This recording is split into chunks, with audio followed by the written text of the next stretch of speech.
Moi, je suis la fille la plus heureuse sur la Terre en ce moment, je pense. C'est sûr que j'ai pas la même vie qu'une jeune fille de 19 ans normale.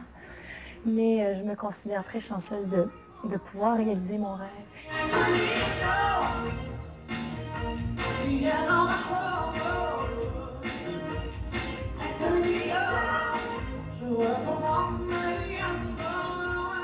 Céline Dion a de quoi être heureuse ces temps-ci. Son spectacle au Théâtre Saint-Denis connaît un très grand succès auprès du public qui l'ovationne régulièrement. Moi, je m'exprime en chanson. Et quand je vois les gens me beauvasser, c'est une très, très belle récompense.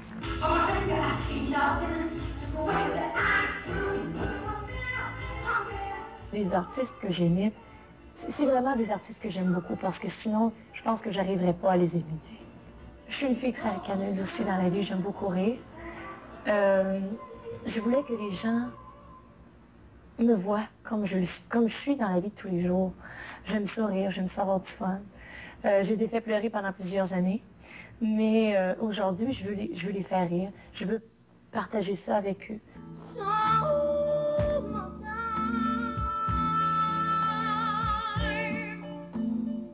Même si sa voix passe étonnamment bien en anglais, le fait qu'elle interprète les grands succès des autres lui a valu plusieurs critiques. On l'accuse de ne pas avoir de répertoire vraiment à elle, ni un style qui lui soit propre.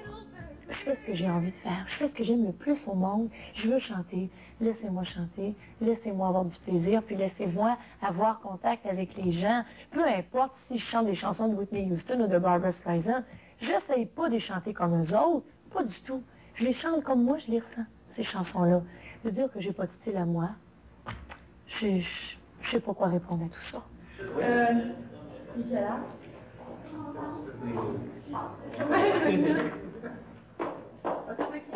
Les journées de la jeune vedette sont bien remplies. Ce jour-là, elle commençait le matin à Radio-Canada, avec une participation à l'émission Les Démons du Midi.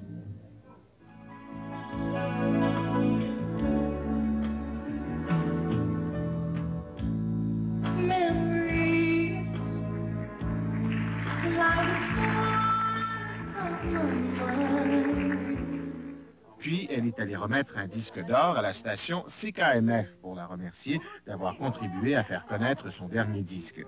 Plus tard, elle accordait une interview à Téléservice de Radio-Québec.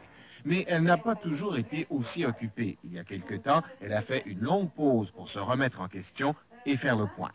Ça a été difficile pour moi, pendant 1 an et demi de temps, de me retirer. Mais j'ai enfin compris que c'était important, puis que c'est pas la dernière fois que je vais me retirer.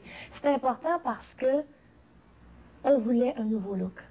Je tiens à dire en parenthèse que c'est pas un changement qu'on m'a imposé. On m'a pas dit, tu vas te faire couper les cheveux, puis c'est comme ça que tu vas te faire couper, tu vas raccourcir tes jupes, puis c'est de même que ça va se passer.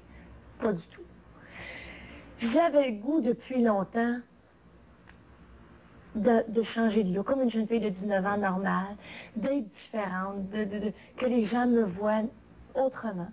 Je voulais que les gens me voient comme une femme aussi, pas comme une petite fille de 12-13 ans. Je suis restée exactement la même fille, je suis encore très sensible, sinon plus qu'avant, je suis sincère, mais j'ai le goût de dire d'autres choses.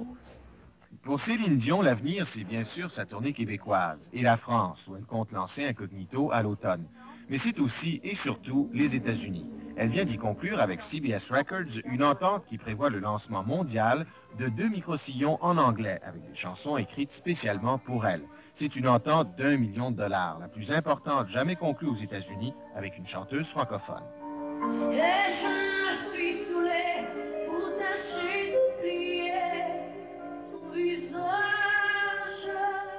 Moi, ce que j'aime le plus, c'est chanter.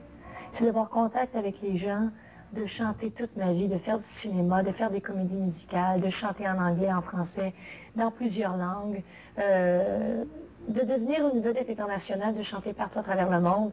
C'est sûr que pour tout le monde, en ce moment, ça a peut-être l'air un gros mot, le vedette internationale, mais je veux y arriver. Je sais que j'ai beaucoup de choses à apprendre, mais je me mets toute la vie devant moi pour réussir.